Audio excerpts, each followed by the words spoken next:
With all eyes on London for the 2012 Summer Olympics, it's hard not to notice that there's a member short in the close-knit swimming community.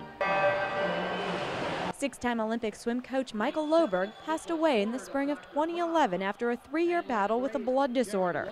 I caught up with him at his South Florida home in 2009. He was watching his swimmers compete halfway around the world via streaming video online. Amazing that you can watch these things. I mean, they're from Sweden, live.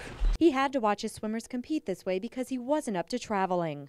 We have 3 people in Europe right now. We have 2 people in Bolivia. Coach Lohberg says he knew something was wrong during the 2008 Olympic trials.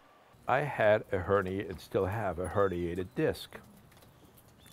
I had real pain walking around. I could not put my socks on. I couldn't scratch my knee. I was so bad. I mean, I couldn't do anything. I mean, to get in my car took 5 minutes. You know, I mean, I had to lift my leg and so forth. Plus, he felt exhausted. He said he figured he was working too hard getting ready for the upcoming games and believed the pain stemmed from a herniated disc. So the next week we scheduled the operation. You come in the morning, you lay there, they take all the tests. Next day you get operated, next day you go home.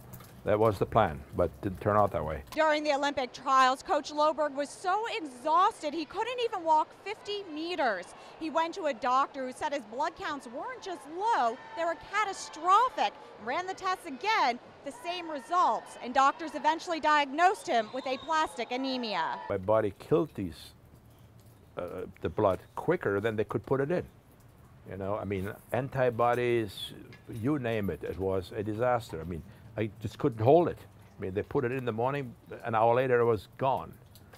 The levels did not go up at all. Aplastic anemia is a disorder in which the bone marrow doesn't make new red blood cells. Nobody knows where it comes from, nobody knows why, and nobody knows what the cure is, if there is one. So instead of being at the 2008 Olympic Games, Coach Lohberg found himself at the National Institutes of Health, where they were able to somewhat stabilize him. For years, Lohberg relied on donors to give the life-saving platelets he received twice a week and the blood he received twice a month. I don't have any blood of my own anymore.